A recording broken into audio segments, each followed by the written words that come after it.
अस्सलाम वालेकुम वरहमतुल्लाहि वबरकातुहू। लाइब्रेरी साइंस के अंदर एक लफ्ज़ इस्तेमाल होता है क्रॉस रेफरेंस का।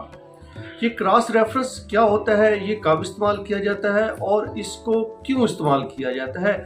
इस एक अहम सवाल के साथ मैं हूं बख्तियार जफर और आप देख रहे हैं voice of library YouTube channel. Qutub खानों के अंदर क्रॉस रेफरेंस का जो लफ्ज़ है या इसका जो इस्तेमाल है वो कैटलॉगिंग के अंदर होता है, इंडेक्स के अंदर होता है, और जब हम सब्जेक्ट हेडिंग्स को यूज़ करते हैं तो तब हम इस क्रॉस रेफरेंस का इस्तेमाल करते हैं। इसकी दूसरे मानों में अगर हम बात करें, इसका आसान लफ्ज़ों में लें तो क्रॉस रेफरेंस से मुराद ये होता है कि किसी भी किताब के अंदर जो एक जैसी मालूमात होती हैं, सेम मालूमात होती हैं, वो जब दूसरे पेज के ऊपर हों तो हम उसको उस पेज के साथ मेंशन कर देते हैं कि ये फ़लाँ इंफॉर्मेशन आप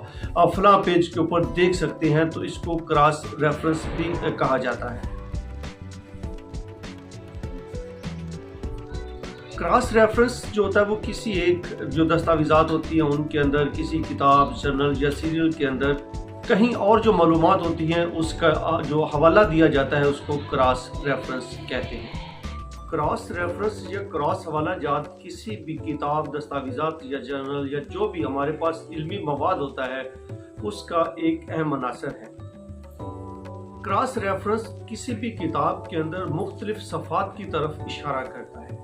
कि फ़लाँ किताब के अंदर फ़लाँ सफ़े के ऊपर ये इंफॉर्मेशन मौजूद है, और क्रॉस रेफरेंस ये कहता है कि आप मज़ीद मालूमात के लिए फ़लाँ सफ़ा देखें। इसी तरह उसके अंदर फुट नोट होता है तो फुट नोट भी यही कहता है कि आप फ़लाँ सफ़ा का पैरा नंबर फ़लाँ फ़लाँ देख लें, मसलन पेज नंबर 13 देखें और उसका पैरा नंबर 2 देख लें। तो ये क्रॉस रेफरेंस की डिफरेंट जो है अशकाल हैं या शक्लें हैं। बुनियादी तौर पे इसका मकसद किसी एक जो इंफॉर्मेशन होता है उससे रेलिवेंट या उससे मिलती जुलती इंफॉर्मेशन जो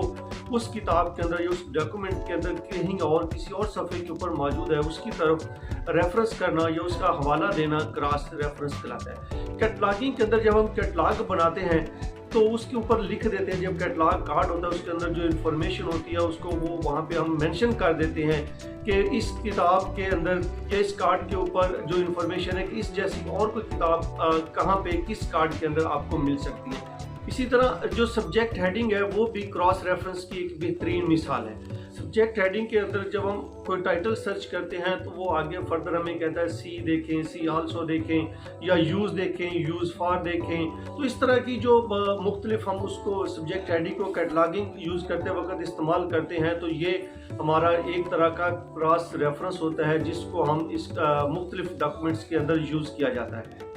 जब आप मुख्तलिफ किताबें पढ़ते हैं या कोई सीरियल या प्रोडिकल को देख रहे होते हैं तो उसके एंड के ऊपर जहाँ पे पूरी किताब का एक पेज ख़त्म होता है, नीचे लाइन लगा के उससे नीचे मुख्तलिफ नंबर्स के अंदर लिखा होता है 1 2 3 4 5 6, ये मुख्तलिफ नंबर चल रहे होते हैं। उस नंबर का मतलब होता है कि उस पेज के ऊपर एक नंबर जो दिया हुआ या 2 नंबर दिया हुआ है उसका मतलब क्या है, आगे उसको ऊपर लफ्ज़ यूज़ हो जाता है, नीचे उसको वो नंबर दे के उसको डिफाइन कर देते हैं। तो ये भी एक तरह का क्रॉस रेफरेंस होता है। इसकी दूसरी और अहम मिसाल हम ये भी समझ सकते हैं कि किसी किताब के जो चैप्टर्स होते हैं,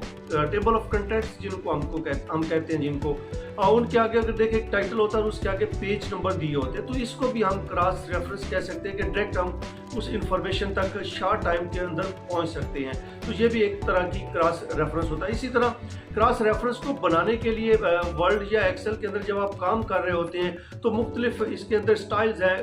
APA स्टाइल है, MLA स्टाइल है, और भी डिफरेंट सारे जो स्टाइल हैं वो मौजूद है जिनके ज़रिए क्रॉस रेफरेंस को मुकम्मल किया जाता है या तरतीब लगाया जाता है या उनको डिज़ाइन किया जाता है कि कैसे कैसे उसको बनाना है।